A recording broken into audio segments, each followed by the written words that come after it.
오늘 우리가 함께 은혜를 나누고자 하는 말씀은 마태복음 16장 13절에서 20절의 말씀입니다. 교회의 권세와 사명. 우리 한 절씩 교독하며 나가도록 하겠습니다. 예수께서 빌립보 가이사랴 지방에 이르러 제자들에게 물어 이르시되 사람들이 인자를 누구라 하느냐. 이르되 더러는 세례 요한, 더러는 엘리야, 어떤 이는 예레미야나 선지자 중에 하나라 하나이다. 이르시되 너희는 나를 누구라 하느냐. 시몬 베드로가 대답하여 이르되 주는 그리스도시요 살아계신 하나님의 아들이시니이다. 예수께서 대답하여 이르시되 바요나 시몬아 네가 복이 있도다. 이를 네게 알게 한 이는 혈육이 아니요 하늘에 계신 내 아버지이시니라. 또 내가 네게 이르노니 너는 베드로라. 내가 이 반석 위에 내 교회를 세우리니 음부의 권세가 이기지 못하리라. 내가 천국 열쇠를 네게 주리니 네가 땅에서 무엇이든지 매면 하늘에서도 매일 것이요 네가 땅에서 무엇이든지 풀면 하늘에서도 풀리리라 하시고 함께 읽습니다. 이에 제자들에게 경고하사 자기가 그리스도인 것을 아무에게도 이르지 말라 하시니라. 아멘. 아멘. 오늘 이 본문 말씀은 제 삶에 있어서 아주 터닝 포인트가 되어졌던 물리적인 변화가 아니라 화학적인 변화, 나무로 의자를 만드는 어떠한 그 성질이 바뀌지 않고 외형만 바뀐 물리적인 변화가 아니라 산소와 수소가 만나 전혀 새로운 물이 되어지는 것 같은 제 인생이 그렇게 화학적 변화를 일으켰던 말씀입니다.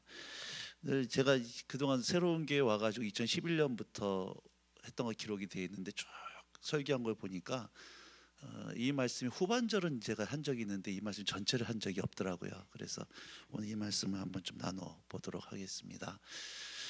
지금부터 25년 전입니다. 제가 대학원을 다니고 있을 때 저는 대전에 있는 이 침례신학대학, 침신대학원, 그 보기에 좀 침침한데요. 이 침례신학대학원을 다니고 있을 때 아주 이 고약한 과목이 하나 있었습니다. 개인전도 실습이라 그래서 무조건 한 명씩 전도를 해서 전도 보고서 써내야지만 학점이 나오는 전공 필수였어요. 아주 굉장히 좀 고약한 과목이에요. 그래서 좋으나 싫으나 무조건 일주일에 한 명씩 전도를 해야만 됐었습니다. 근데 제가 주로 이제 전도를 어디 가서 했냐면은 그 옆에 충남대학이 있는데 제가 거기 가서 주로 전도를 했었습니다. 93년도 5월달 오늘같이 날씨가 이렇게 화창하고 아주 너무나 화평했던, 너무 날씨가 좋았던 날에 제가 그날은 뭐 숙제가 아니라 전도관 숙제하러 사실 이제 간 거예요.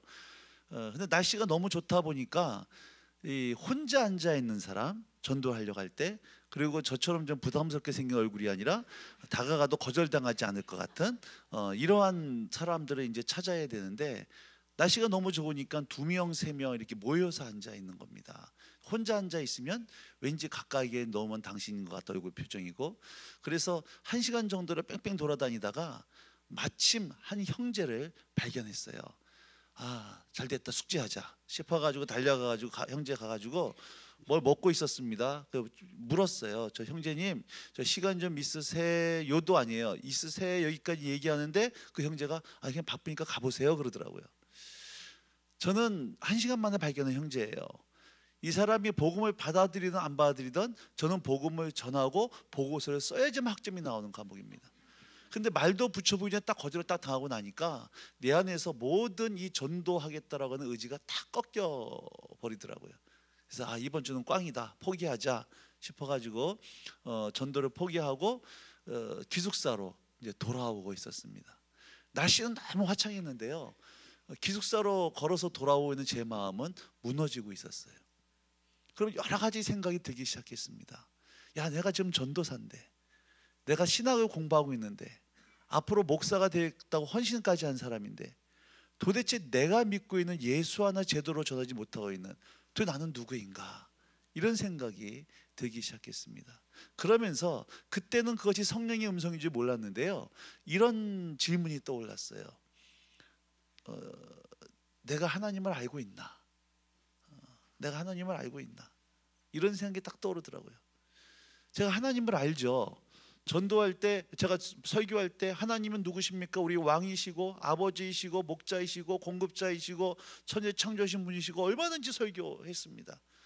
근데 그날 성령께서 제 마음속에 던지셨던 질문은, 네가 지금 하나님이 이런 분 저런 분이라고 고백하고 있는데 네가 지금 고백하고 있는 그 하나님으로 인해서 네가 사망의 음침한 골짜기를 걸어갈 때에, 벼랑 끝에 서 있을 때에, 너의 인생이 완벽한 부도를 맞고 더 이상 재기의 소망이 없다고 느끼는 바로 그 순간에도 지금 고백하고 있는 그 하나님으로 말미암아 네가 좌절하지 않고 포기하지 않고 다시 일어설 수 있는 바로 그 하나님이냐는 거였어요. 저는 제가 하나님을 많이 아는 줄 알았습니다. 저 범생이었어요. 교회하고 집하고 학교밖에 몰랐던 범생이었고, 그래서 정말 하나님 많이 아는 줄 알았어요. 근데 그 사건을 통해서 하나님께서 저에게 보여주시는 저희 실체는 하나님에 관한 지식으로는 많이 무장했을지 몰라도 정말 그 하나님이 누군지를 모르고 있다라고 하는 저 영적인 실체를 보여주셨던 바로 그 날이었습니다. 오늘 본문에 보면 가이사랴 빌립보에서 예수님이 제자들에게 질문을 하세요. 사람들이 나를 누구라 하느냐? 사람들이 나에 대해서 뭐라고 얘기하느냐? 제자들이 얘기합니다. 예, 어떤 사람은 예수님이 4대 성인 중에 하나라고 얘기합니다. 위대한 사회 사업가로 얘기하고, 어떤 선지자라고 얘기하고, 어떤 사람은 또 놀라운 또 교사라고 얘기를 합니다. 이러면서 이렇게 저렇게 세상에서 예수에서 말하고 있는 얘기를 얘기한 거예요. 근데 그 말씀 들으신 예수님이 15절 말씀에 제자들에게 아주 핵심적인 질문을 던지십니다. 15절 말씀 같이 한번 읽겠습니다. 이르시되 너희는 나를 누구라 하느냐? 아니, 세상 사람들이 나에 대해서 뭐라고 말하는 것이 아니라 오늘 나를 따라다니는 너희들은 나를 누구라고 생각하느냐는 거예요. 오늘 이 질문을 가지고 여기 앉아 계신 자매님들에게 주님이 물으신다 그러면 여러분 뭐라고 대답하시겠어요? 너희는 나를 누구라고 생각하느냐? 아마 여러분들 이렇게 저렇게 대답하실 거예요. 교회에서 CS도 하고 여러 가지 하면서 배우셨던, 얘기할 수 있는 제목이 있을 겁니다. 예수님 우리의 어떤 분이고 어떤 분 얘기할 수 있을 거예요. 중요한 것은 오늘 여러분들이 고백하는 그 예수님 때문에 여러분 암병 걸렸을 때에, 부도 났을 때에, 자녀들이 정말 끝모를 방황 가운데 돌아다니고 있을 때에, 내 인생의 재기의 소망이 사라지는 그 순간에도 오늘 내가 찬양하고 오늘 내가 고백했던 그 하나님 때문에 여러분 인생 포기하지 아니하고 신앙 배반하지 아니하고 다시 일어설 수 있는 바로 그 하나님이냐는 거예요.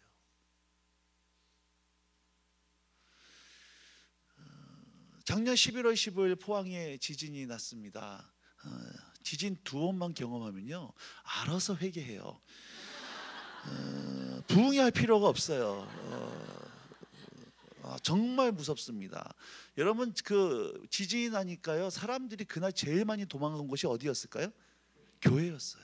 교회라고 왜 안 무너지겠습니까? 교회도 포항이 몇 개 무너졌는데 사람이 정말 무서우니까요 사람이 교회로 튀더라고요. 적당히 무서우면 지 재산 믿고 지 지지면 지 주먹 믿어요. 사람이 정말 죽을 만큼 무섭잖아요.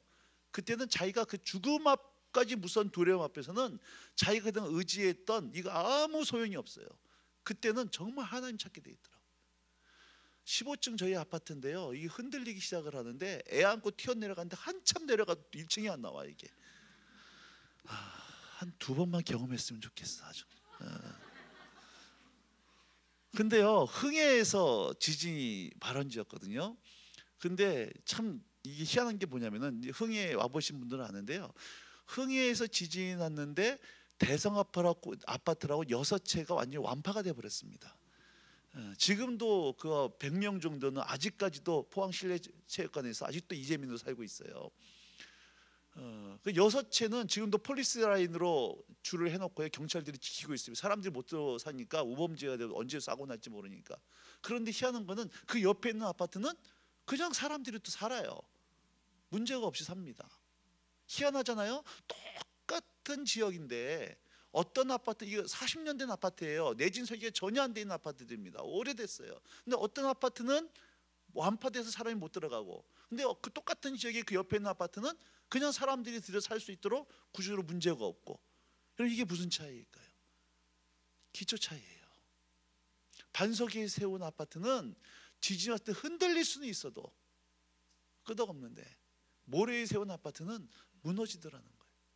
또 겉으로 평상시에는 똑같아요.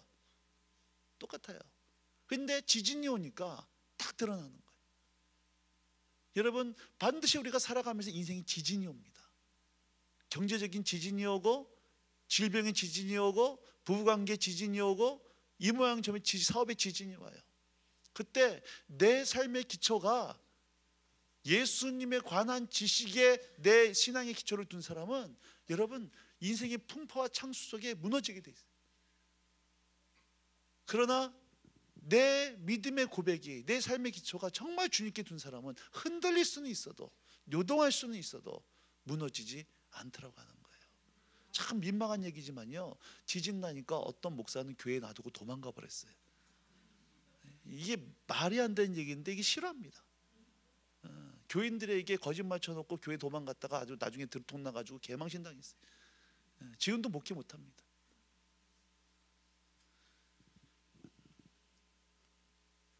저는 이 사건을 통해서요, 내가 하나님에 관한 지식은, 신학적인 지식은 아까 얘기했죠, 범생이었다고, 공부 많이 했습니다. 많이 있었는데 정말 하나님 모르는구나, 이걸 보여주셨어요. 그러면서 하나님이 저를 어디까지 끌고 가시냐면 십자가 앞으로 저를 데려가셨어요. 네가 나를 아냐라고 하는 질문이에요. 너희는 나를 누구라 하느냐 질문 앞에 제가 주님의 이름을 고백할 때 그 하나님 네가 나를 알고 있냐, 제가 이 질문 앞에 대답을 안 했어요. 그래서 2개월 정도를 하나님과 좀 실랭이를 했던 것 같아요. 그리고 2개월이 지난 후에 7월달입니다. 93년 7월달 제가 대만에 있다가 정직하게 대만에 있을 때 고백했던 것은 내가 하나님을 모르고 있구나, 인정할 수밖에 없었어요. 여러분, 제가 구원 못 받았던 거 아니에요. 그래서 신학교도 다녔고 또 은혜도 받아봤고 헌신도 했던 사람이었지만 십자가에 달린 그 예수, 인격적으로 내 앞에 정면으로 대면한 적이 없다고 하는 사실을 정직하게 인정할 수밖에 없었어요. 그걸 인정하는 순간 제가 더 이상 신학교를 다니는 것에 아무런 의미를 못 찾게 됐습니다.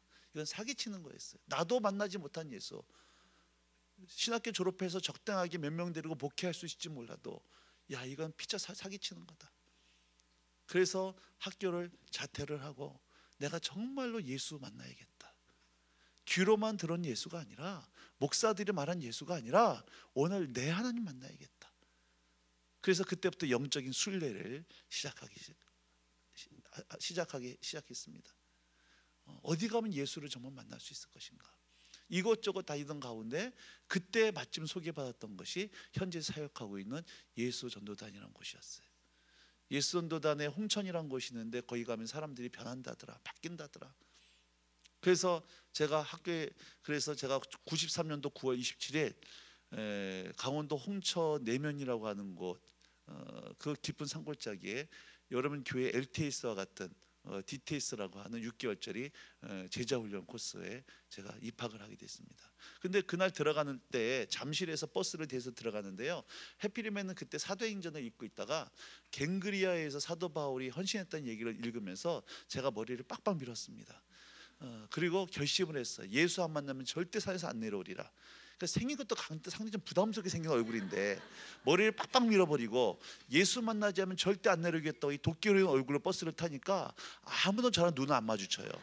제 주변에 아무도 안 오는 거예요. 이해를 했습니다. 그래서 그러거나 말거나 하여튼 버스를 타고 그 깊은 산골짜기까지 제가 들어갔어요.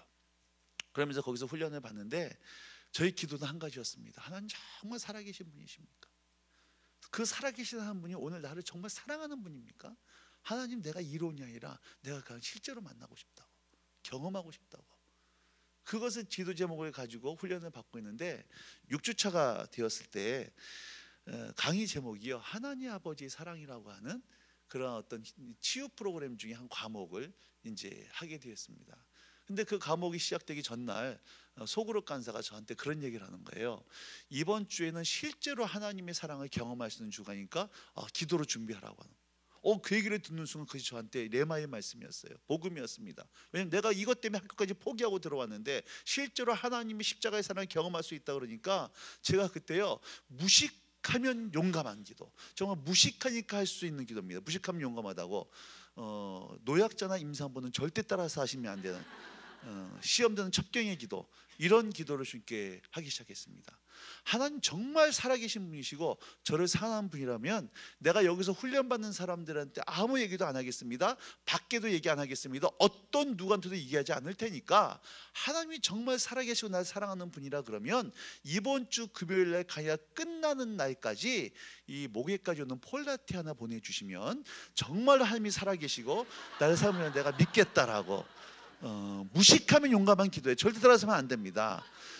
그때 호주에서 오신 웨스트우드라고 하는 선교사님이 설교 강의를 일주 동안 강의를 했는데요. 그때 무슨 강의인데 지금도 기억이 없어요. 강의는 하나 생각이 안 납니다. 근데 오로지 했던 기도 좀 한 가지예요. 하나님 정말 살아계십니까? 저를 사랑하는 분입니까? 그럼 폴라티 하나 보내주세요. 아침 먹고 폴라티, 점심 먹고 폴라티, 그 다음도 폴라티, 자나깨나 폴라티. 자, 월요일부터 금요일까지 하여튼간에 엎드려 기도할 때마다 그 기도하는 거예요. 금요일 날이 됐습니다. 하루에 오전에 3시간 강의를 하는데 1시간 20분 강의하고 브레이크를 하고 1시간 20분 강의를 합니다. 한 타임이 끝났어요. 브레이크가 됐습니다. 마지막 강의를 해야 되는데, 자, 금요일까지 됐는데 저한테 무슨 일이 벌어졌을까요? 안 벌어졌을까요? 안 벌어졌어요. 한 타임이 끝나고 브레이크하고 마지막 타임, 이제 마지막 결론적으로 강의를 하는데요. 누가복음 15장에 잃어버린 아들을 기다리는 아버지, 탕자를 기다리는 아버지의 비유 아시죠? 보통 탕자의 비유라고 하는 그 마지막 비유를 가지고 선교사님이 이제 그 외국분이 강의를 하는데요. 그 말씀이요, 그날은 그냥 말씀이 아니었어요.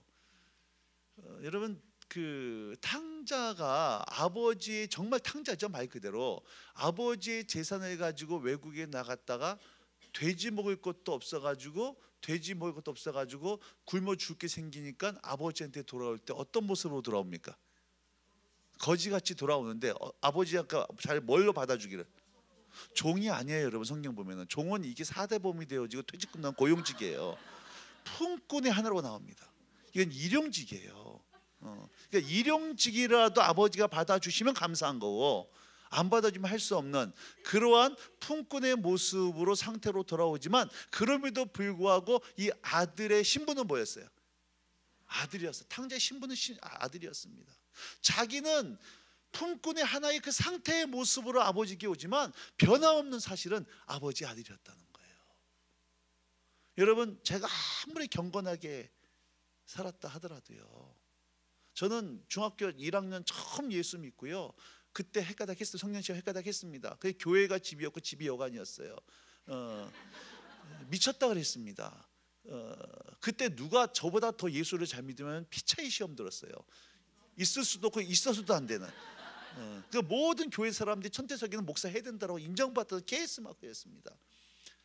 그러게 은혜 받는다고 하면 늘 앞자리는 금자리, 끝자리는 동자리, 늘 목사님의 로얄 젤리 온머리로 맞으면서 하여튼 그렇게 신앙생활을 했던 저에게 주님이 네가 나를 아냐라고 하는 질문 앞에 대답을 못했었는데요.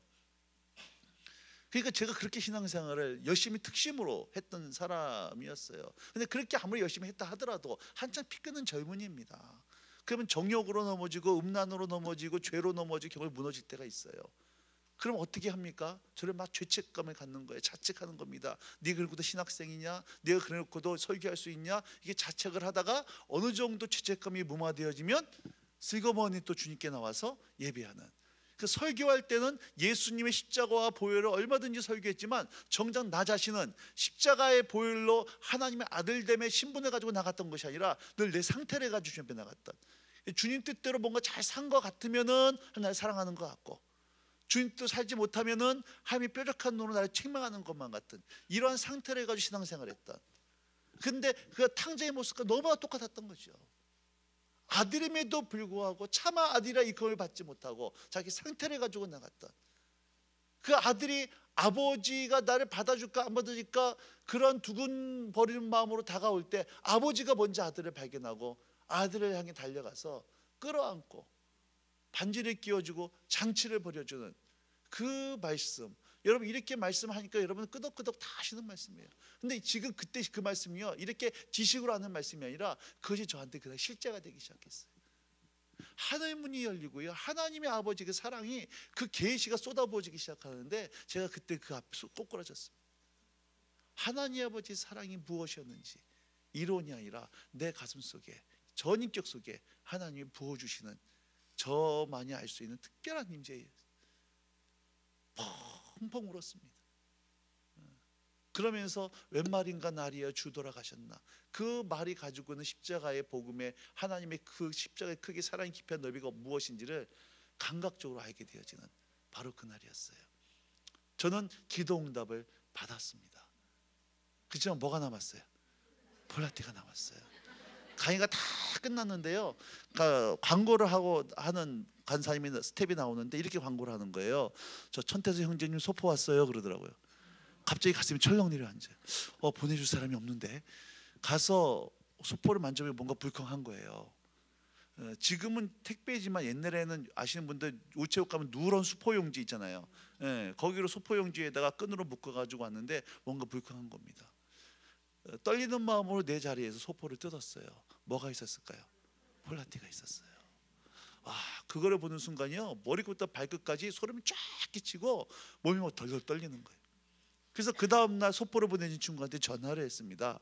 야, 너 나한테 무슨 정신으로 폴라티 보냈냐 물어보니까 이 친구가 안양에서 학교를 다녔는데요, 안양에서 학교를 가려고, 아침에 학교를 가려고 안양역에 내려서 지하상가를 지나가는데 갑자기 제 생각이 나더라는 거예요. 야, 천태서이가 강원도 홍천 가가지고 고생한다 그러는데 내가 무슨 도와줄 게 없을까? 근데 보니까는 거기 지금이야 이제 대부분 핸드폰 가게가 지하에 맞은데 옛날에는 옷가게였다는 거예요. 거기 춥다 그러는데 보니까는 괜찮은 폴라티가 하나 있고 색깔도 굉장히 따뜻해 보여서 저거 사가지고 보내주자 해가지고 그거를 사가지고 저한테 보내줬던 거예요. 하나님 말씀을 통해서 저를 만나주시고 폴라티를 통해서 확증해 주셨어요. 그게 제 인생의 터닝 포인트였습니다. 그 훈련을 마치고요, 한 1년 동안은 예레미야의 마음을 가지고 미친 듯이 살았던 것 같아요. 그때 저의 모든 관심은요, 너 예수 믿냐 안 믿냐였어요. 버스에서 전철에서 다니는 곳마다 아마 여러분 저 봤을 겁니다. 옛날에 신도림에서 예수 천당 불신종 뭐 이거 봤을 거예요.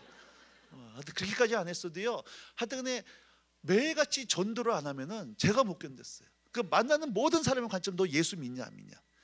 안 믿는다 그러면 도대체 어떻게 강심장인데 어떻게 예수를 안 믿을 수 있냐. 그 예수 믿는다 그러면 너 진짜냐 가짜냐. 예수 믿는 흔적이 뭐냐. 이게 저의 모든 관심이었어요. 그래서 옆에 가면은 지금이야 이제 뭐 말 붙여도 대답도 안 돼. 옛날에 그때는 20몇 년 하더라도 이 버스 타고 갈 때 말하면 얘기가 됐거든요. 그래 옆에 가면은 안녕하십니까, 어디까지 가시냐고. 난 저기까지 가는데 혹시 5분만 저한테 시간 줄 수 있겠냐고. 뭐 그러라고. 그래서 이제 그때부터 복음을 전하는 거예요. 한 신사분한테 열심히 복음을 전합니다. 그래서 맨 마지막에 당신이 오늘 예수 믿지 않을 특별한 이유가 있겠냐고 물어보니까 한 분이 그러더라고요. 그분이 저 목사입니다 그러더라고요. 또 전철에서 막 전도를 하는데 어떤 분이 보고 있다가 다 끝나고 나니까 저한테 나 목사인데 나 그것 좀 가르쳐달라고, 전도 가르쳐 달라고. 이러면서 대학교에 들어가서 복음을 전하면서 막 대학교에서 대학생들이 모여들기 시작을 하고 한양대학교 가고 침신대학에서 하고 그러면서 한 1년 이상을 미친 듯이 살았던 것 같아요. 여러분 정말 예수 알고 있습니까? 지식과 정보가 아니라 1대1하고 CS해서 아는 그런 지식이 아니라, 여러분 오늘 고백하는 예수 그렇게 실제냐는 거예요. 로마서 말씀에 보면 사람의 마음으로 믿어 의에 이르고 입으로 신하여 구원에 이른다 그래요. 마음으로 믿어 의에 이르나 입으로 신하여서 구원을 받는 거, 마음에 의에 이르고 구원은 똑같은 얘기예요 사실은. 여러분들 이 말씀의 배경이요, 로마 시대입니다. 로마 황제를 신으로 주님으로 숭배하던 시대예요. 목에 칼을 들고 예수가 너희 주님이냐 황제가 너희 주님이냐 물어볼 때 예수가 나의 주님이라고 고백하는 순간 여러분 모든 재산 뺏겨버리고 감옥에 끌려가고 사자밥이 되어지고 인간 횃불이 되어지고 여자들은 능욕을 당하고 평생 햇빛 보지 못하고 지하 갓당으로 살아가야 됐던 그런 시대에 그 절체절명 앞에서, 절체절명의 순간 앞에서 예수가 나의 주님이라고 고백할 수 있는 것은 지식이 아니라 정말 하나님을 안 사람만이 할 수 있는 고백이라는 거예요. 지금은 우리 목에 칼들이 되고 예수가 너의 주님이라 말할 사람 없습니다. 그러나 그 똑같은 위협적인 존재가 있어요. 여러분, 돈입니다. 돈 앞에서 목사도 무너지고 장로도 무너지고 다 무너지더라. 오늘 내가 눈만 한 번 감으면 생길 수 있는 이 이득 앞에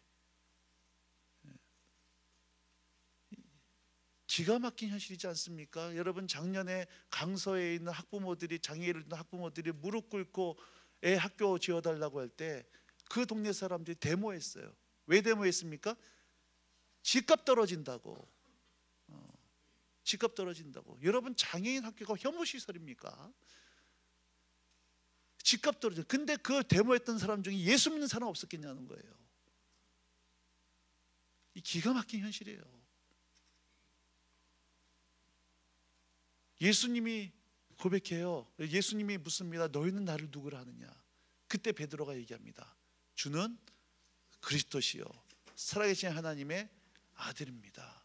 여러분, 이 고백을 들으시고 예수님이 너무나도 성령으로 기뻐하면서 바요나 시몬아 네가 복이 있도다, 이것을 알게 하니는, 내가 그리스도이고 하나님의 아들인 걸 알게 한 것은 혈육이 아니라 네가 공부해서 네가 누군가를 배워서 아는 것이 아니라 하늘에 계신데 아버지께서 알려주신 건데, 그러면서 그렇게 고백했던 베드로에게 예수님이 오늘 던지시는, 축복하시는 말씀이 18절 19절인데 오늘 이 말씀 보려고 여기까지 끌고 온 거예요. 자, 18절 말씀 보도록 하겠습니다. 시작.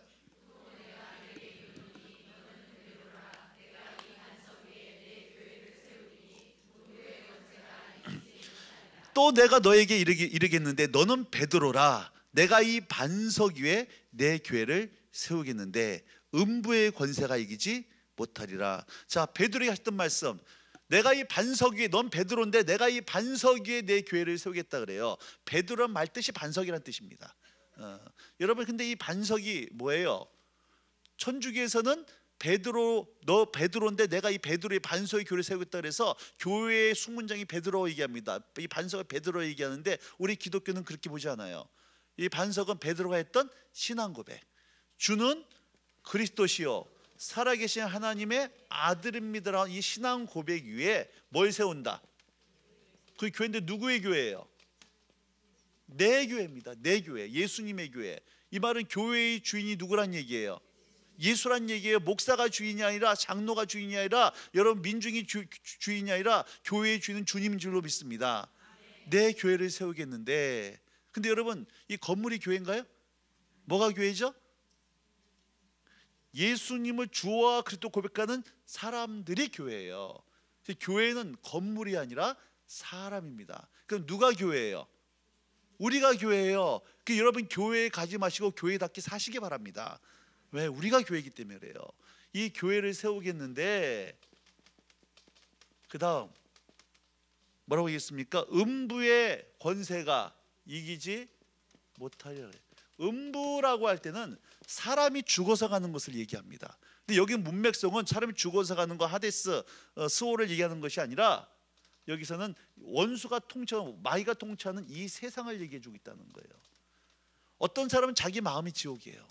어떤 사람은 가정이 지옥이고, 북한 땅 지옥이고, 사우디, 이라크, IS, 정치권, 경제계, 교육계, 하나님이 아닌 원수가 통치하고 있는 바로 이 세상이 음부라고 하는 거예요. 음부의 권세가 이기지 못한다 그럽니다. 근데 여러분 성경에 보면 권세란 말이 나오는데요, 권세란 말 앞에 아라비아 숫자가 붙어 있을 거예요. 그 밑에 보면은, 맨 밑에 보면은 숫자를 따라가 보면은 그 밑에 해석이 나와 있습니다. 좋은 성경은 나와 있을 거고 스마트폰은 안 나와 있을 거예요. 자, 뭐라고 나와 있습니까 성경에? 여보세요? 성경 보셔야 되는데, 음부의 권세할 때 이 권세 이렇게 돼 있습니다. 헬 써 있고 그 다음에 대문이라고 써 있어요. 대문. 그래서 원래 영어로 게이트 그럽니다. 원래 헬라어는요 음부의 문이라고 돼 있어요. 음부의 문이 이기지 못하리라. 근데 이것을 우리나라 말로 번역할 때 대문을 뭘로 번역했냐? 권세란 말로 번역을 했습니다. 왜 그러냐면 이스라엘의 성문에는요, 성문 위에는 그 성을 다스리는 정치 그 권위자들이 늘 성문 위에 앉아서 행정, 입법, 사법이 이루어졌어요. 그래서 여러분 성경을 읽다 보면 누군가 성문 위에 앉아 있었다 이런 표현이 나옵니다. 성문에 앉았던 얘기는 그 자리에서 뭐가 이루어졌어요? 통치가 이루어지고 재판이 이루어졌기 때문에 그 자리에 앉아 있는 사람들은 그 성을 다스리는 권위자들이었다는 거예요. 그래서 대문이 음부의 문이랄 때 권세란 말로 번역을 한 겁니다. 이해되시겠죠? 그래서 내가 이 신앙 고백에 내 교회를 세우겠는데 음부의 대문이 이기지 못한다 그럽니다. 자, 그러면 질문을 좀 하도록 하겠습니다. 여러분 지난 한 주간 살아올 때 여러분들이 이 세상은 음부로 마귀를 공격했어요? 음부가 여러분들을 공격했어요? 마귀가 여러분들을 공격했어요? 여러분들이 마귀를 공격했어요? 마귀가 여러분들을 공격하고 여러분들 뭐하고 계셨습니까? 방어하고 계셨죠? 네, 이렇게 살아가는 분들은요 이렇게 기도합니다. 하나님 지난 한 주간도 세상에서 이리 터지고 저리 터지고 이리 자빠지고 저리 자빠지고 천부이여 의저 두 손 들고 왔으니 용서해 주시옵고 아쉽지만 다음 주에도 또 터질 예정이니 용서해 달라고 늘 이런 기도예요. 여러분 한 번도 성경은 세상이 음부가 마귀가 교회를 공격하고 교회가 문을 굳게 걸어 잠그고 방어하고 얘기한 적이 없다는 얘기예요. 성경은 전혀 반대로 얘기해 주고 있습니다. 누가 공격해요?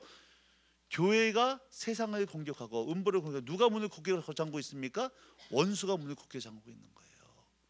북한 땅, 이라크, IS, 시리아, 중국 땅, 안 믿는 시대, 안 믿는 예수 믿는 남편의 마음을 원수가 굳게 걸어 잠그고 있다는 거예요. 이러한 그림을 가지고 살아가는 사람은 이렇게 기도합니다. 하나님 지난 한 주간 세상에 나가서 주님의 이름으로 저 안 믿는 영혼을 구원하고 저 가정을 변화시키고 우리 시정을 뒤집어 놨습니다. 하나님 홀로 영광 받아 주시옵소서. 아까와 기도 같은 기도와 지금 같은 기도 어느 것이 교회에 올리는 기도겠어요? 전자예요, 후자예요? 후자입니다. 여러분 이게 교회의 신분이라는 거예요. 하나님께서 이 서울 땅 가운데 새로운 교회를 세우신 이유는 우리끼리 여성 예배하자, 우리끼리 CS 하자, 우리끼리 LTS 하자, 우리끼리 부흥하자 한 것이 아니라 이 새로운 교회를 통해서 이 대한민국에 닫혀진 정치계, 경제계, 문화계, 이 땅에 닫혀진 모든 교육계 문을 깨트려버리고 힌두권, 여러분 이슬람 문을 깨트려버리고 이게 하나님의 나라를 세우라고 새로운 교회를 세우신 줄로 믿으시기 바랍니다. 근데 안타깝게도요 어떤 교회는 두 종류의 교회가 있어요. 성 쌓는 교회 있고 길 닦는 교회가 있습니다. 똑같은 시대에 중국은 만리정을 쌓고 그들이 들어와 살아버렸어요. 똑같은 시대에 로마는 길을 닦았습니다. 성 쌓는 교회 세상에 관심이 없고 그냥 우리 교회 하나 부흥이 목적인 교회예요. 그래서 그런 교회는 다른 교회의 분열은 우리 교회 부흥이라고 여기는 교회입니다. 근데 길 닦는 교회는요 세례 요한이 주님 오실 길을 예배했던 것처럼 다시 오실 주님의 길을 예배하기 위해서 성도들이 가는 곳마다 교회의 존재 이유가 이 땅과 닫혀있는 문을 깨트려버리고 예수 오실 길을 닦는 그것이 바로 길 닦는 교회예요. 어떤 교회가 위대한 교회입니까? 여러분 주님 오실 길을 닦는 길 닦는 교회 새로운 교회 되길 주임으로 축복합니다. 그런 인생 되길 축복합니다. 한 자매님이요 그 대학교를 졸업하고 취직을 했어요. 대학교 다닐 때는 신앙생활 하는데 큰 어려움이 없었는데 취직을 하니까 신앙생활이 너무 쉽지가 않은 겁니다. 교회 갈 시간이 없어요. 그 회사 가니까 맨날 소주방 가자, 나이트 클럽 가자, 회식 가자, 주일날 놀러 가자 늘 이렇게 얘기를 하니까 자매님이 너무 스트레스를 받는 거예요. 자기는 신앙생활 하고 싶고 신의 활동도 하고 싶은데 교회는 못 가고 그래서 늘 울면서 기도하는 겁니다. 하나님 저 주일날 신앙생활 할 수 있는 장로님 운영하시는 회사 들어가게 해달라고. 다 회사 갈 때만 스트레스 받아요. 울면서 기도해요. 그랬던 자매님이 이 그림을 깨달은 거예요. 아 내가 수비하는 자가 아니라 공격하는 자로구나. 그래서 그때부터 회사 가서 공격하는 자로 쓰기 시작하는 거예요. 미스터박 예수 믿어, 미스킴 예수 믿어, 부장님 예수 믿으세요, 대리님 예수 믿으세요. 그때부터 누가 스트레스 받을까요? 주변 사람들이에요. 저희 예수원도단의 선교사님 중에 한 분이요. 지금은 이제 나가셨는데 다른 곳으로 가셨는데 서울대를 졸업하시고 거제에 있는 대우 거제도에 있는 대우 옥포조선소에 입사를 처음에 하셨던 분이 계십니다. 옥포에 입사를 해가지고 조금 지나고 나서 신입사원 환영회를 이렇게 했어요. 환영회를 하다 보니까 대부분 신입사원 환영회 어디로 갑니까? 술집으로 갈 거 아니에요. 그래서 술집에서 회식을 신입사원 환영회를 하는데 분위기가 회식 분위기가 살질 않는 거야.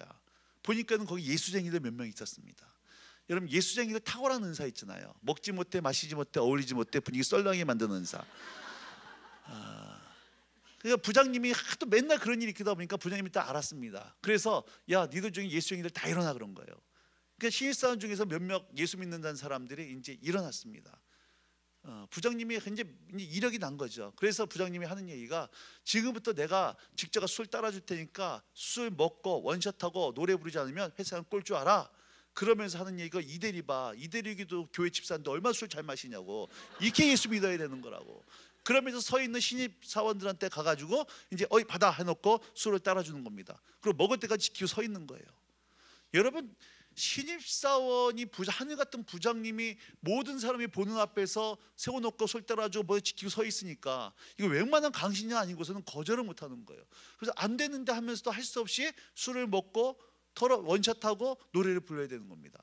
예수 믿는다고 일어났다가 한 명씩 한 명씩 완전히 깨져나가기 시작하고 개망신 당하기 시작하는 거예요. 그거를 보고 있던 성교수님 마음속에 속에서 분노가 일어나더라는 거예요. 그래서 자기 차례가 된 겁니다. 부장님이 자네도 술 받아 그러니까는 잠깐만요 부장님 하면서 마이크 달라 그러고 제가 한 말씀만 드리겠습니다. 그러면서 이렇게 얘기하는 거예요. 죄송한데 저는 크리스찬입니다. 그래서 저는 술을 마실 수가 없습니다. 그래서 제가 술을 못 마신 대신에 대신 여러분의 좋은 선물을 드리겠습니다 이런 거예요. 갑자기 회식 분위기가 어떻게 됐을까? 싸한 겁니다. 그때 주변 사람이 더 긴장을 해. 야 저거 폭탄이다. 뭔 말을 하려고 그러나. 모든 사람이 긴장하고 있는 거예요. 그래서 죄송합니다. 전 크리스찬입니다. 술을 못 마십니다. 대신 좋은 선물을 드리겠다고 하면서 사람들이 뭔 얘기를 하냐 기다리고 있는데 이 선교사님이 이런 얘기를 하는 겁니다. 제가 좋은 선물을 드리는데 선물이 뭐냐? 제가 지금부터 다니면서 안수 기도드리겠습니다. 이런 거예요. 그러니까는 그 수제 해직 장소에서 신입사원이 가가지고 머리에 안수기도 하니까 이게 어떤 일이 벌어졌겠어요. 저 새끼 뭐 하는 거냐 못하게 하라 난리가 난 겁니다. 그래도 상관없어 마이크 잡고 안수기도 하니까. 그런데요 이 재밌는 게 뭐냐면 그렇게 욕을 하다가도 자기 차례 오잖아 또 머리 또 뒤로 대더래요. 또 이게 하여튼 성령 역사하신 거예요. 이게요 문제는 그 다음에요. 3년 동안을 부장 과장님이 업무도 안 가르쳐주고 무조건 업무를 떠넘기더라는 거야. 네가 알아서 해오라고. 그러다가 못 견디면 회사 나가라. 완전히 밑보에 찍힌 겁니다. 하루에 4시간 다시 못 자고요. 아예 회사에다 침낭 갖다 놓고 먹고 자고 하면서 그러면서 업무를 처리해야만 됐다는 거예요. 나중에는 동료들이 하도 불쌍하니까 윗사람들 모르게 대신 끄집어다가 대신 일해주고 도와주더라는 거예요. 근데 그렇게 고생을 하면서도 회사 분위기가 바뀌면 어떻게 바뀌느냐? 회사를 출근하잖아요. 회사 선배들이 어이 조용 커피 한잔 합시다. 그러면서 커피 한잔 마시면서 자기 부부 얘기 가정이 상담을 하더라는 거예요. 아니 선배님 저 아직 장가도 안 가서 그런 거 모르는데요. 그러면 하는 얘기 이런 얘기예요. 너는 그래도 예수쟁이니까 좋은 얘기 해줄 수 있지 않겠냐는 거예요. 지금 조선업 아주 지게탕 맞았지만 여러분 IMF 때도 화랑이었던 거지 조선업이었습니다.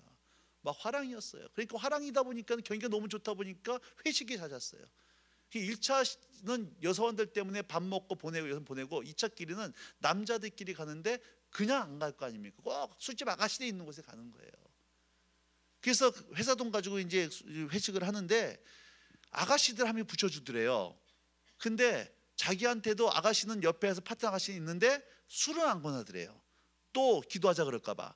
근데 자기는 이제 콜라를 마시는 거예요. 그래서 누가 제일 열받았을까요? 아가씨가 열받는 거예요. 왜? 술을 마셔야 매상이 올라가는데 술을 안 마시고 술집 가서 콜라 마시고 앉아 있으니까 아가씨가 열받는 겁니다. 뭐 그러거나 말거나 자기는 콜라를 마시고 앉아 있는 거예요. 그럼 한창 자기들끼리 회식 분위기가 막 뜨거워지면 그때 자기 옆에 앉은 아가씨한테 전도를 하는 겁니다. 아가씨 예수 믿어 그러면 같은 열받아 갖고 있는데 술 안 팔아고 예수 얘기하니까 재수 없는 얘기 한다고 그러면서 분위기가 또 싸해지는 거예요. 이런 일이 몇 번 있고 나니까 사람들이 아예 쟤는 빼버려라. 데리고 오지 마라. 그래서 아예 그 사람은 빼버리고 자기들끼리 회식에 가는 겁니다. 회식하는 날 자기는 회사면 회식 가고 자기는 회사에 앉아 일을 하는 거예요. 일을 하다가 어느 정도 분위기가 무르익을 때쯤 되면은 회식장 찾아가는 겁니다.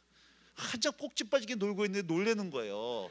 아니 귀신은 뭐 하나 저 인간 안 데려가고 전도를 하는 거예요. 그럼 나중에는 이제 분위기가 또 깨지니까 이제 몇몇 팀으로 나눠서 흩어지기 시작합니다. 자기는 그 팀 중에 하나 들어가. 팀에서 어떻게든 안 데려가려고 그래. 이런 일이 반복되다 보니까 나중에 회식이요, 부장인지 과장인지 대리집으로 가기 시작하는 거예요. 누가 제일 좋아했을까요? 사모님들이 좋아하는 거예요. 맨날 술이 떡이 돼서 들어온 사람이 일찍 들어와서 좋고 건강해지 않아서 좋고. 그 당시 그 조선소 내에 사모님들, 간부급 사모님들 모임이 있었대요. 근데 어느 날 자기를 부르더랍니다. 그러면서 하는 얘기가, 그 당시 자기 월급 초봉이, 수당 빼고 초봉이 30만 원이었는데 사모님들이 미스터 조 너무 고마워, 계속 활동 좀 해달라고 그러면서 자기한테 매달 30만 원씩 활동비를 지급하더라는 거예요. 그러니까 자기는 활동비 받아 먹고 월급 받아 먹고 그 회사 다니는 거예요. 나중에요, 이 부서 전체가 이분 때문에 복음화가 되어버린 거예요. 여러분, 이게 교회 사명이에요. 교회 사명입니다. 우리 창세기 22장 17절 한번 가볼까요?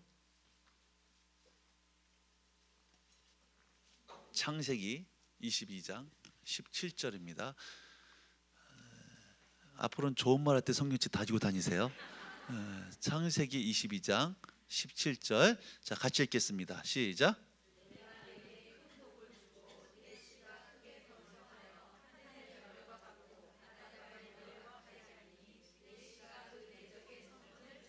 자, 하나님께서 아브라함에게 축복하신 말씀이에요. 내가 너의 자손을 하늘의 별과 같고 바닷가의 모래같이 많게 하겠는데, 그렇게 많은 자손을 주는 이유는 뭐하게 하려고? 대적의 성문을 차지하게 하려고 하늘의 별 같고 바닥의 모래 같은 자손을 주겠다고 하는 겁니다. 24장 60절로 가보세요. 24장 60절입니다.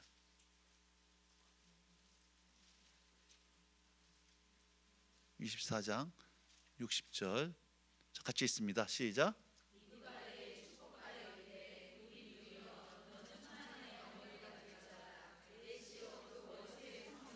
리브에 똑같은 약속하는 거예요. 내가 너라는 천만인의 어미가 되게 하겠는데, 천만인의 자손을 주는 이유는 너의 자손들을 통해서 뭐하게 하려고? 원수의 이 성문을 얻게 하시려고. 그 여기서 말하는 하늘의 별 같고 바닷가의 모래 같은 많은 자손이 누굴 얘기하는 거예요? 육체적으로는 이스라엘이고 영적으로는 교회, 바로 저와 여러분을 의미하는 겁니다. 여러분, 저는 또 이 말씀이요, 문자 그대로 여러분의 자녀들에게 해당되게 주임으로 축복합니다. 우리 자녀들이 10년, 20년 후에 원수의 대문, 굳게 닫혀져 있는 힌두권, 이슬람권, 불교권, 이 나라 정치계, 경제계, 문화계, 교육계, 의료계, 검찰, 경찰, 국정원, 군, 여러분 이 원수가 통치하는 이 문을 깨트려 버리고 여기 하나님 나라를 세우는 하나님의 용사들이 나오게 주임으로 축복합니다. 저는 예전에 얘기했던 386 세대입니다. 60년대에 태어났고 80년대 학교를 다녔던, 그 당시 학교를 다녔던 분들이 아픔이 있죠. 공부를 해본 적이 없어요. 맨날 데모하느라고, 시국 사건 때문에. 그 당시에요, 지금은 국정원인데 그 당시는 안기부, 예전 국가정보원, 저기 뭐죠? 하여튼간에 그 안기부, 중앙정보부 안기부 있어요. 안기부에 있을 때 그게 뭐가 있었냐면 블랙리스트라는 게 있었습니다. 지금도 이 블랙리스트 때 문제가 되죠. 블랙리스트 있었어요. 이 블랙리스트에 이름이 올라간 사람들, 전대엽, 민민투, 삼민투 기억나시죠? 이런 사람은 전국에 지명수배가 돼 있었습니다. 지명수배가 돼 있고 전국 대공과 형사들은 이 사람들을 잡으려고 혈안이 돼 있었어요. 이 사람들 붙잡으면 1계급 특진이었습니다. 그래서 현상수배에 돼 있었어요. 왜냐하면 이 사람들이 가는 곳마다 노사분기 일어나지, 데모 일어나지, 그러니까는 아주 경찰들이 혈안이 돼 있었다는 거예요. 여러분, 원수의 왕국에도요 블랙리스트가 있다는 거예요. 원수의 왕국에도. 그리고 원수의 왕국에 블랙리스트 이름 한가운데 바로 저 천태스님이 적혀 있다는 걸 믿어주시면 감사하겠습니다. 왜냐면요, 제가 가는 곳마다 교회가 새로워지고 가정이 새로워지고, 내 거 아니죠 지금요. 아니, 저도 좀 신경이 쓰여서 그런데 핸드폰 안 꺼놨나 해가지고. 고맙습니다. 배경음악 집어넣으셔가지고. 제가 가는 곳마다 가정이 새로워지지, 교회가 새로워지지, 막 지역이 뒤집어지지, 아멘 할 때까지 할 거예요. 막 이런 일이 벌어지니까 원수가 감당이 안 되는 거예요. 그래서 제가 가는 곳마다 이건 실제 상황입니다. 와, 소대 가지고 안 되겠습니다. 중대를 보내주십시오. 중대가 안 되겠습니다. 대대를 보내주십시오. 왜요? 제가 가는 곳에 변화가 나타나니까. 원수가 제 이름만 들어와서 스트레스를 받아요. 근데 새로운 교회 아무개 집사님이 서울에 있다가 저 대구로 왔다. 연락이 오는 겁니다. 새로운 교 집사가 대구 가는데 어떻게 하면 좋을까요? 그러니까 원수에서 그냥 냅둬라. 이건 수치스러운 거예요. 누구도 무시하는 거예요. 마귀도 무시하는 거예요. 여러분, 우리는 이름도 몰라, 성도 몰라, 아무것도 몰라 아줌마일지라도요, 이름 없는 무명한 자일지 몰라도 하늘나라에서 유명한 사람, 원수가 두려워하고 원수가 긴장하는 하나님의 용사들이 되게 주임으로 축복합니다. 독수리 본 적 있나요? 매 같은 거 동물왕국 보면 보이잖아요. 그때 꼭 독수리 같은 거 보일 때 뭘 보여주냐면 머리를 보여주고 먹이를 차 두드려보면 그 눈을 보여줍니다. 독수리 눈을 보면 뭐가 나오는 것 같아요? 불 나오는 것 같아요. 레이저가 나오는 것 같아요. 얼마나 실제로 독수리 시력이 8.0이랍니다. 그 1km 위에서도 매를 쥐를 잡을 때 절대로 머뭇거리지 않고 바로 낚아채요. 그만큼 눈이 범상치가 않아요. 그런데 여러분 잘 보세요. 상상해 보세요. 한여름에 낮잠 자다가 깬 닭대가리는 본 적 있습니까?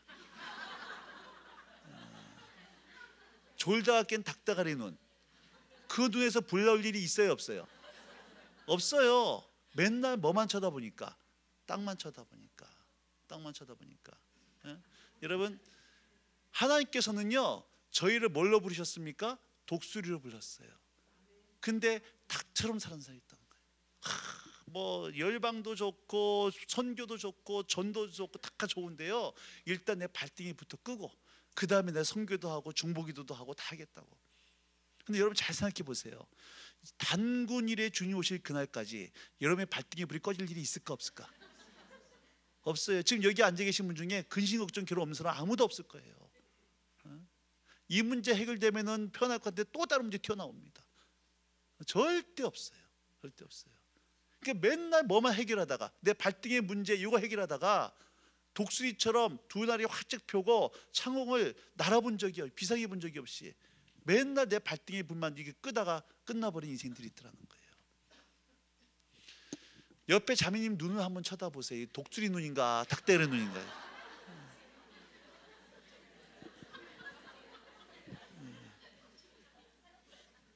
이게 이 말씀이에요. 내가 이 반석에 내 교회를 세우겠는데 음부의 권세가 교회를 이기지 못하겠다는 겁니다. 다시 한번 마태복음 16장 19절 한번 가보실까요? 그 다음 말씀 하신 말씀 있어요. 19절 있습니다. 시작.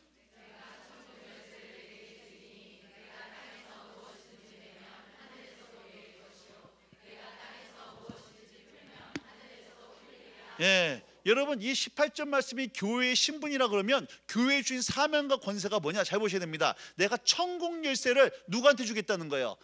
베드로가 아니라 베드로를 통한 교회에게 천국 열쇠를 주시겠다는 거예요. 그 저와 여러분이 지금 뭐가 있다는 겁니까? 천국 열쇠가 주어져 있다는 거예요.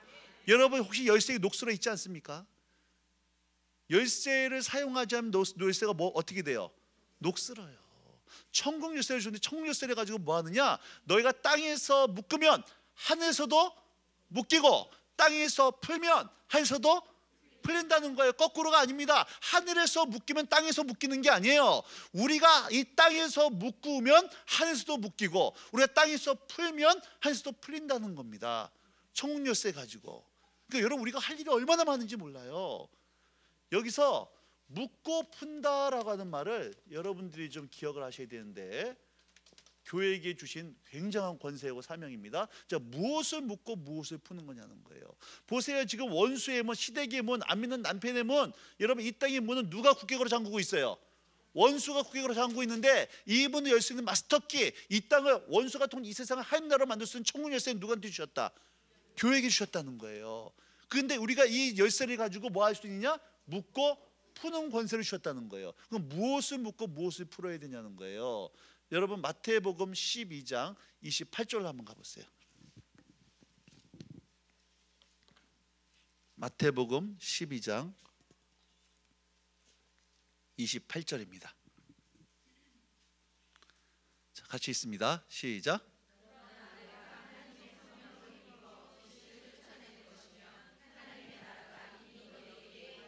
보세요. 예수님께서 성령을 힘입어 귀신을 쫓아내는 것이면 거기에 뭐가 임했다? 교회가 성령의 능력으로 이 문을 깨트려보면 여기에 뭐가 임한다?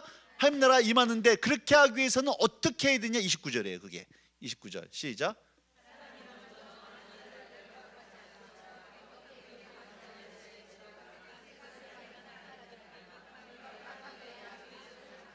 예, 여러분 강도가요 어떤 집에 들어가서 그 집 물건을 훔쳐내려고 하면은 먼저 뭐부터 해야 됩니까?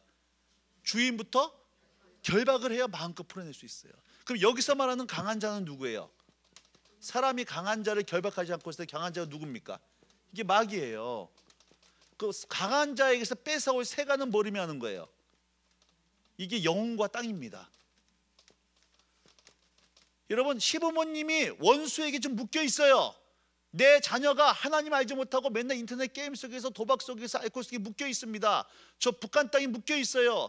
중동 땅에 묶여 있습니다. 원수가 묶고 있는 거예요. 그러면 그 영혼들, 그 땅을 구속하기 위해서 먼저 뭐부터 결박해야 돼요?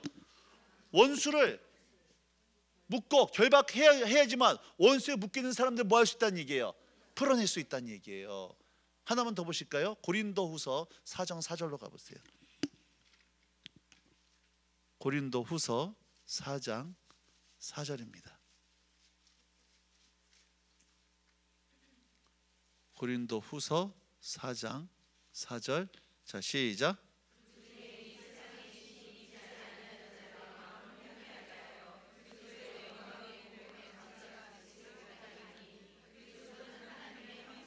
그 중에 이 세상신 마귀입니다. 마귀가 믿지 않는 자들의 그 마음을 혼미케 해서 아무리 복음을 전해도 알아먹지?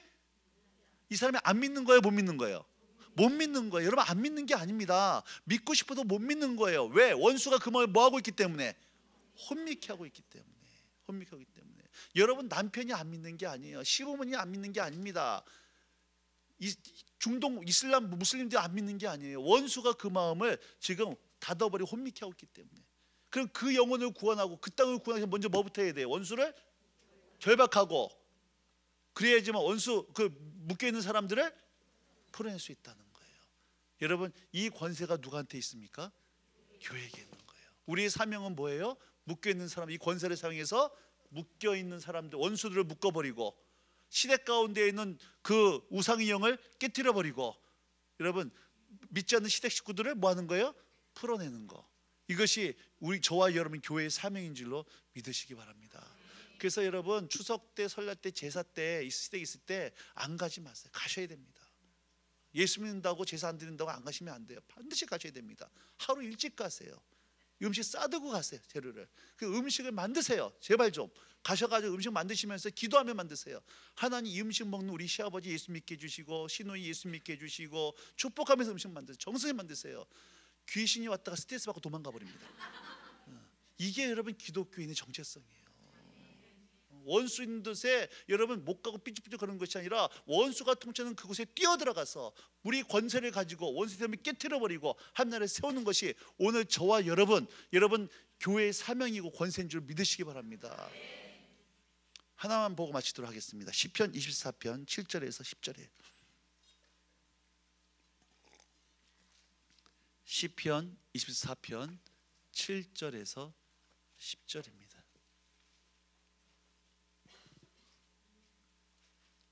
이 말씀 시편, 이 말씀 여러분 핸드폰 있으면 다 표시도 좋고요. 혹시 떼어주시면 감사하겠습니다. 이 말씀 시편 24편 7절에서 27편 7절에서 10절인데요. 자, 그래서 24편 7절에 10절인데 제 말씀 듣고 이 말씀을 좀 보고 마치도록 하고 싶습니다. 저기 목사님 좀 와주시겠습니까? 세션은 좀 나와주시면 감사할 것 같아요. 저는 외국에 나갈 때마다요 반드시 이 말씀을 외칩니다. 외국에서 비행기가 외국에 딱 도착을 하고 트랩이 비행기 문이 열리면서 트랩에 내 발을 내디딜 때 처음 외친 말씀이 이 말씀이에요. 문들아 너희 머리를 들지어다 영광의 왕이 들어가신다. 영광이 누구시뇨? 그는 강하고 능한 여호와시요 전쟁에 능한 여호와시로다. 대학교 캠퍼스를 개척할 때 이 말씀 붙들고 외쳤어요. 이 캠퍼스 가운데 모든 높아진 사상과 철학도 너희 머리를 들지어다 영광이 들어가신다. 10만 가지도 마찬가지입니다. 이 가정 가운데 모든 닫혀진 복음의 문들아 너희 머리를 들지어다 영광이 들어가신다. 여러분 영원한 문들이라 그래요. 진짜 영원한 문들이 아니라 영원한 것처럼 보이는 거예요. 다른 사람은 다 바뀌어도 내 남편만큼은 안 바뀔 것 같고 다른 건 다 변해도 이것만큼 바뀌지 않을 것만 같은, 여러분 그곳에 교회가 이 권세를 가지고 들어가면 닫혔던 문이 활짝 열리고 하나님의 나라가 세워질 줄로 믿습니다. 아무도 그 간포라고 하는 지역의 교회들은 완전히 전도를 포기했습니다. 여기는 전도해도 안 된다고 확실하게 믿고 있던 교회가 간포제일교회였어요. 경기도 저기 경상도 저희가 지역 가운데는 간포란 지역에, 그곳에 저희 아내가 3년 동안 들어갑니다. 아무도 그 교회 자체가요, 목사님 자체가 직접 제 귀로 들었어요. 여긴 전도해도 안 된다는 거예요. 그리고 해안도시입니다. 3일 동안 풍어제를 한다고 해가지고 몇 억씩 들여가지고 풍어제를 하는 어촌 마을이에요. 그곳에 어떤 사람들이 있냐, 무당 그 간포라는 곳에 문무대왕릉이 있어가지고 여러분 거기는 귀신은 진짜 신내를 받는, 그 공부해가지고 하는 그 사이비들이 아니라 정말 신내를 작도 타는 무당들, 1년에 매일같이 그 여자들이 소복 입고 굿하고 신내를 받는 그것이 간포입니다. 그러니까 그 동네가 전체 어두운 가운데 빠져 있어요. 이혼 가정, 조성 가정, 알코올 중독, 도박, 뭐 조폭, 우울증 환자, 자살자들 몰려 있는 곳입니다. 저희 아내가 일주일에 이틀씩 3일씩 매일같이 들어갔어요. 집마다 다니면 전도를 합니다. 아내가 그런 얘기를 해요. 평생 들을 욕 다 먹어봤대요. 그 한국에 이렇게 다양한 욕들이 있구나. 다. 그런데 집집마다 다니면서 전도를 합니다. 근데 그렇게 박해하고 안 하는 사람들이, 저희 아내가요 매일 저녁에 2시간씩 주님 앞에 엎드려 있어요. 눈물 흘리고 영혼들이 기도합니다. 그리고 그 영혼들을 향해 집집마다 그냥 복음을 전해요. 여러분 도시가 변화되기 시작했어요. 간포제일교회가 뒤집어지기 시작했습니다. 저 사람만큼 예수 믿지 않을 것 같은 저 사람을 데려오 교회를 인도시키니까 교회가 충격을 받아요. 그리고 그 교회 집사님 권사님 아내랑 같이 따르면서 같이 전도를 합니다. 조폭이 예수 믿고 스님이 예수 믿고 무당이 예수 믿고, 무당에서 또 새끼차가 또 지휘부당 전도하고, 자살 세번했던 사람들이 기도하는 사람들, 알코올 중독자들이 예수 믿기 시작하고, 닫혀있던 문이 교회가 한 여자입니다. 저희 아내가 대단한 여자가 아니에요. 그런데요 이 여자가 들어가가지고 여러분 그 무당들하고 같이 밥 먹고 같이 뒹굴고 고추 따주고 그 전도를 하는데 이 문이 열리기 시작하는 거예요. 이런 평범한 여자입니다. 오늘 그 놀라운 변화의 역사들이 오늘 여러분의 삶 가운데, 시대 가운데, 여러분 직장 가운데, 새로운 교회를 통해 이 서울 땅 가운데 일어나길 주님으로 축복합니다. 이제 허리를 펴시고 우리 7절부터 시작까지 큰 소리로 이 말씀 선포할 겁니다.